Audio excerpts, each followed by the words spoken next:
बोलिए आप। और अरविंद केजरीवाल को जेल में डालने का आक्रोश दिल्ली की जनता में है, इसलिए मनोज तिवारी बहुत बुरी तरीके से हारे। नहीं आती है। कन्हैया कुमार वो शख्स है जो इस देश के संविधान को बचाने की बात करता है। कन्हैया कुमार को आगे आना चाहिए। जब मोदी जी आपने सत्ता संभाली थी उस वक्त हमारी अर्थव्यवस्था 10वें या 11वें नंबर पे होती थी, लेकिन हमारा विदेशी कर्ज कितना था? मात्र 55 लाख करोड़ रुपए। आज हमारा विदेशी कर्ज बढ़ के कितना हो गया? 205 लाख करोड़। सरकारी को समर्थन देने वालों को कांग्रेस ने टिकट दिया, तो उस पर क्या? सरकारी अफसर को मारने का मुकदमा चल रहा था, उसके बावजूद उसने बीजेपी ज्वाइन कर दिया।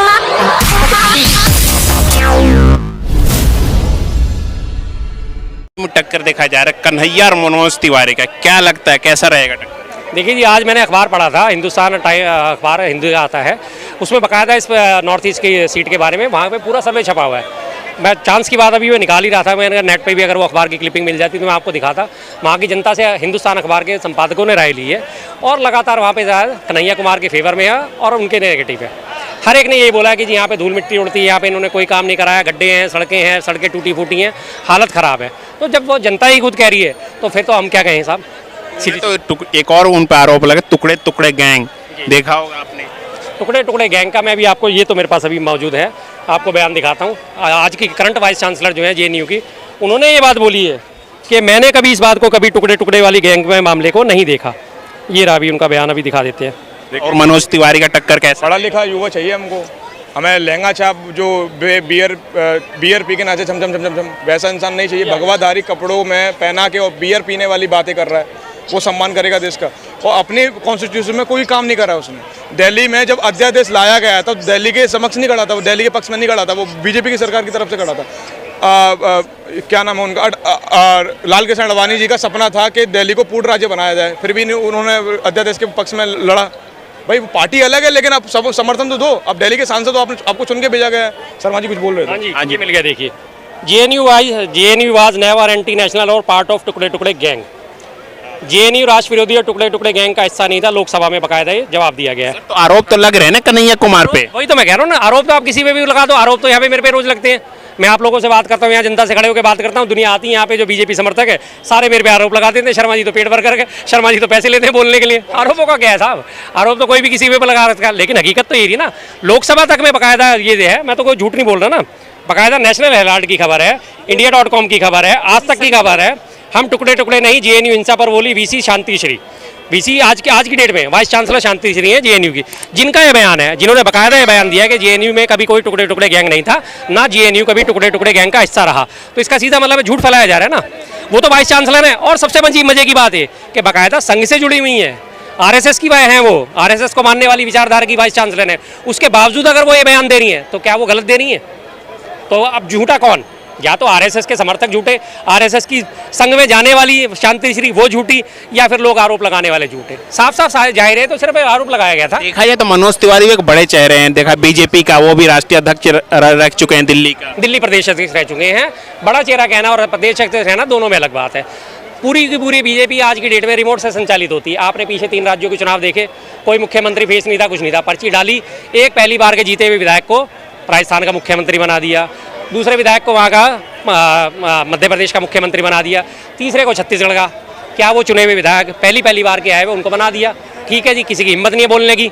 कौन बोलेगा? जो बोलेगा उसी के ऊपर ईडी आईटी सीबीआई का डंडा चल जाएगा। जैसे विपक्षियों पे चलता है वैसे ही उनके ऊपर चलेगा। वसुंधरा राजे इतना बड़ा चेहरा थी, उनको आगे करके चुनाव लड़ा, लेकिन जीतने के बाद उन्हें साइड कर दिया। शिवराज सिंह चौहान ने कितनी सभाएं करी, सब कुछ करा, जीतने के बाद कहाँ है शिवराज सिंह चौहान? कोई पूछने वाला नहीं है। तो बड़े चेहरे तो इसमें कुछ नहीं है। बड़े चेहरे, सीधी सी बात है, आज की डेट में पूरी बीजेपी पे 2 लोगों का कैप्चर है, एक अमित शाह और दूसरे मोदी जी। तीसरा कोई बड़ा चेहरा उनमें नजर नहीं आता। जो जरा सा उठने की कोशिश करता है उसे दबा दिया जाता है। मुझे वास्तव में बीजेपी के नेताओं पे तरस आता है कि कैसे उनकी गुलामी सह रहे हैं वो, कैसे उनके चरणों में कदम ताल करे हुए बैठे हैं वो। कौन सा बड़ा चेहरा, क्या बड़ा चेहरा? अपने चेहरे पे चुनाव जीत के फैनी इतने की जरूरत ही नहीं चेहरे की। बोलते तो मोदी की गारंटी चलेगी, मोदी मैजी की चलेगा 2024 में। बिल्कुल जी, बिल्कुल मोदी जी की गारंटी चलती है। आप अपहरण कर लो, बलात्कार कर लो, हत्या कर लो और उसके बाद आप बीजेपी में शामिल हो जाओ। मोदी जी की गारंटी है कि अगर उसके बाद आपको कोई छू भी जाए तो। अभी आपने यूपी में देखा, राकेश कनौजिया जो है गैंगस्टर, उसने अभी सारा का सारा, उसको यूपी की पुलिस एटीएस और वो उसको ढूंढ रही है, एसटीएफ उसके ढूंढ रही है एनकाउंटर करने के लिए। वो जाके बीजेपी में शामिल हो गया और शामिल होकर उसने बीजेपी का पटका पहन लिया। अब सारा मामला खत्म। इससे पहले आपको याद होगा कि 3 या 4 साल पहले करीब एक बुलंदशहर के आसपास वो गोकशी के चक्कर में भीड़ ने एक इंस्पेक्टर सुबोध को मार दिया गया था। उसमें जो अक्यूज था, जो मेन अक्यूज था लड़का, उसने बीजेपी ज्वाइन कर ली। उसके ऊपर मुकदमा चल रहा था इंस्पेक्टर को मारने का। सरकारी अफसर को मारने का मुकदमा चल रहा था, उसके बावजूद उसने बीजेपी ज्वाइन कर ली। आज उसके नाम के कोई नहीं है। और गैंगस्टर कनौजिया का तो ये देखिए, ये ना मैं आपको दिखा देता हूँ दोबारा से। गैंगस्टर कनौजिया ने थामा बीजेपी का हाथ, 21 मुकदमे उसके ऊपर दर्ज है, और 21 मुकदमे दर्ज होने के बाद ये उसकी कंडीशन है कि जैसे ही उसने थामा है और उसके बाद अब इसके सारे मुकदमे खत्म हो जाएंगे।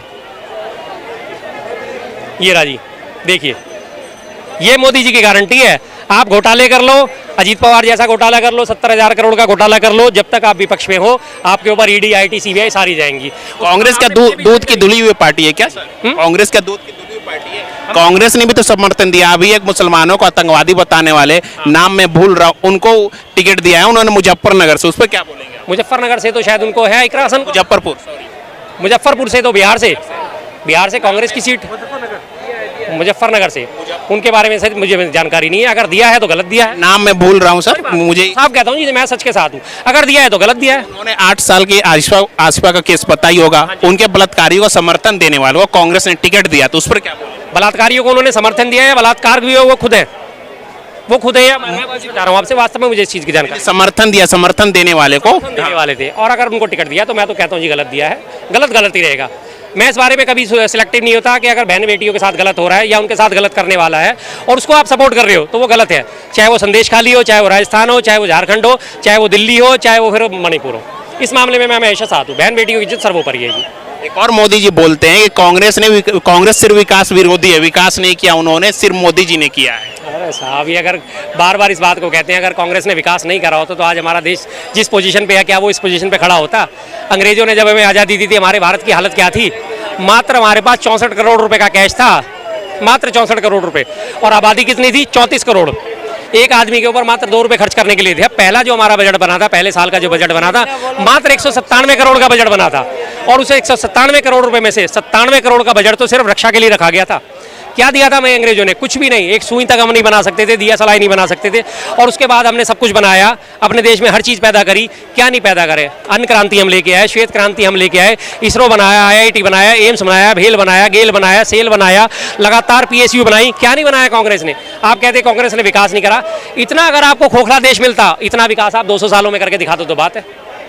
10 साल में अर्थव्यवस्था देखिए 5वीं पर आ गई, वो भी तो एक विकास है। बिल्कुल जी, विकास है, मैं मानता हूँ। अर्थव्यवस्था 5वें नंबर पे आ गई, और जब मोदी जी आपने सत्ता संभाली थी उस वक्त हमारी अर्थव्यवस्था 10वें 11वें नंबर पे होती थी। लेकिन हमारा विदेशी कर्ज कितना था? मात्र 55 लाख करोड़ रुपए। आज हमारा विदेशी कर्ज बढ़ के कितना हो गया? 205 लाख करोड़ रुपए। पिछले 10 सालों में आपने 150 लाख करोड़ का कर्ज ले लिया। आप कर्ज ले लेके अपनी अर्थव्यवस्था बढ़ा रहे हो, तो भाई साहब मेरी नज़र में तो ये अकलमंदी का काम नहीं। मोदी जी अपने लिए नहीं ले रहे हैं, वो तो विकास कर रहे हैं देश में। वो विकास नज़र भी तो कहीं आना चाहिए। वो 150 लाख करोड़ आपको कहीं लगा हुआ नजर आता है? मैं तो जनता हूँ, मुझे कहीं नजर नहीं आता तो मैं बोलता हूँ, और जनता से भी मैं पूछता हूँ कि वो 150 लाख करोड़ अगर देश के विकास में लग गया होता तो क्या आज भारत के 81 करोड़ लोगों को 5-5 किलो राशन देने की जरूरत पड़ती? विकास में लगा होता 150। क्या बोलेंगे सर, विकास हुआ है कि नहीं मोदी राज में? बिल्कुल नहीं हुआ सर, और जो शर्मा जी कह रहे हैं बिल्कुल सही कह रहे हैं, जो शर्मा जी कह रहे हैं बिल्कुल सही कह रहे हैं उस बात को। अच्छा, क्या बोलेंगे जी? वही मैं पूछ रहा हूँ ना कि 81 करोड़ लोगों को अगर राशन दे रहा है, 150 लाख करोड़ रुपए आपने कर्जा उठा लिया, और उसके बावजूद भी आप 5-5 किलो राशन दे रहे हो, तो कहाँ से विकास हुआ साहब?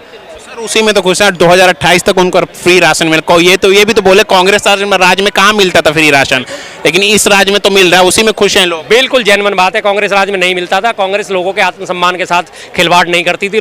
कांग्रेस लोगों को भिखारी नहीं बनाती थी, उन्हें कामकाजी बनाती थी, उन्हें हाथ देती थी काम करने के लिए, चाहे वो मनरेगा हो या दैनिक मजदूरी का काम हो, किसी ना किसी तरह से कुछ ना कुछ काम देती थी। और उसके बाद राशन कार्ड बनाती थी।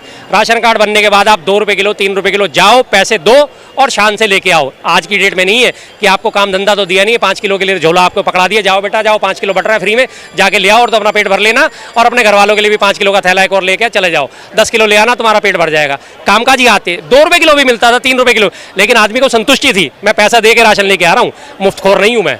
तो सर फ्री देने वालों को आपने बोला मुफ्त को, जिस तरह से केजरीवाल को देखा जाए फ्री पानी है, फ्री इलेक्ट्रिसिटी, उस पर क्या बोलूँ? वो भी तो फिर उस तरह से चार्ज कर रहे हैं। बिल्कुल जी, मैं आपकी बात से सहमत हूँ। केजरीवाल जी की योजना में और इस योजना में दोनों में एक जमीन आसमान का फर्क क्या है? केजरीवाल जी पानी फ्री देते हैं, 20,000 लीटर आपको पानी फ्री दे रहे हैं, 20,000 तक आप इस्तेमाल करोगे, आपको बिल नहीं देना है। 20,000 से ऊपर अगर आप इस्तेमाल कर लोगे, आपका 22,000 लीटर भी हो जाएगा, आपको सारा बिल देना है। इसमें सीधा सीधा किफायत का संदेश छुपा हुआ है। 200 यूनिट आपको बिजली फ्री दे रहे हैं। टुकड़े टुकड़े गैंग में आती थी ना, आज भारतीय जनता पार्टी की बहुत खास हो गई है वो। अमित शाह जी भी नाम ले रहे हैं उसका। अब वो तोड़े तोड़े गैंग में नहीं आती है। कन्हैया कुमार वो शख्स है जो इस देश के संविधान को बचाने की बात करता है। कन्हैया कुमार को आगे आना चाहिए। और कन्हैया कुमार वर्सेस मनोज तिवारी होगा, बिहारी वर्सेस बिहारी होगा, तो कन्हैया कुमार A1 मतलब पूरी अच्छे खासे वोट 5 लाख वोटों से जीतेगा वो। एक बार और उन्होंने खड़ा हुआ था बेगूसराय से, बुरी तरह हारे, पता है ना। देखिए बेगूसराय से लड़े थे वो, पहले CPI वगैरह से लड़े थे ताकि उसका कोई वोट शेयर था नहीं, लेकिन यहाँ पे आम आदमी पार्टी का वोट शेयर है, ये मत बोलिए आप। और अरविंद केजरीवाल को जेल में डालने का आक्रोश दिल्ली की जनता में है, इसलिए मनोज तिवारी बहुत बुरी तरीके से हारेगा। सर आप लोग तो यही बीजेपी वाले बोले पानी के लिए तरस गए हैं कि जब से केजरीवाल जी जेल में गए हैं। देखिए ऐसा है, जेल से सरकार चलेगी और काम चलता रहेगा। LG कितनी भी मनमानी कर ले, LG की इतनी औकात नहीं, किसी विधानसभा से चुनाव लड़ के दिखा दे और जीत के दिखा दे, मैं मान जाऊंगा LG को। LG अब सुनिए मेरी बात, अरविंद केजरीवाल 30 साल से डायबिटीज के मरीज हैं, 30 साल से डायबिटीज के मरीज हैं। हर दिन वो 54 यूनिट इंसुलिन लेते हैं, उनको इंसुलिन नहीं दी जा रही है जेल में। इधर आइए, इधर आइए। वो बोल रहे कन्हैया वो टुकड़े टुकड़े गैंग के नहीं है कन्हैया। कौन? ये बोले शर्मा जी टुकड़े टुकड़े गैंग के जिसका समर्थन करते हैं वो भी हैं, कांग्रेस भी टुकड़े टुकड़े गैंग के समर्थक कहो, जन्मदाता कहो, कांग्रेस है। एक बार गलती कर गया था कौन? अर्नब गोस्वामी, जो सोनिया गांधी को नाम ले लिया था एंटीनो माइनो। परिणाम ये हुआ कि बेचारे को बेवजह जेल जाना पड़ा। तो इसलिए कह रहा हूँ पत्रकारिता करो, पर कांग्रेस पर में ऐसी कभी बात मत। अगर अभी तो सत्ता में नहीं है, कुछ नहीं कर सकती, लेकिन अगर सत्ता में आ गया तो खोज के निकाल लेंगे। इसलिए शर्मा जी से निवेदन करता हूं कि हम तो सत्ता में हैं और सत्ता में रहेंगे आगे भी, लेकिन शर्मा जी पर में कोई बाल बाका नहीं कर सकता, इतना मेरी है। लेकिन अगर हमने कर दिए हैं तो शर्मा जी नोट कर लिए हैं। ये कहना चाहे कांग्रेस आएगी तो जेल में जाएंगे? बिल्कुल नहीं जाएंगे। शर्मा जी के लिए चट्टान की तरह हम खड़े रहेंगे। आप खड़े रहेंगे, कांग्रेस आएगी फिर भी ये जेल में जाएंगे या फिर भी, लेकिन आप खड़े जाना पड़े मुझे, या चाहे PMO के पास भी जाना पड़े किसी माध्यम से। ये सर इतने शुभचिंतक है, आप क्या बोलेंगे इस पर? अगर कांग्रेस की सरकार आ गई तो आप जेल में जाएंगे? वो सब देखा जाएगा जी, बात की बात है। बाकी रही बात इनकी, मैं इनका पूरा सम्मान करता हूँ। हालांकि हमारा आपस में बहुत जबरदस्त मतभेद होता है, लेकिन मनभेद बिल्कुल नहीं है।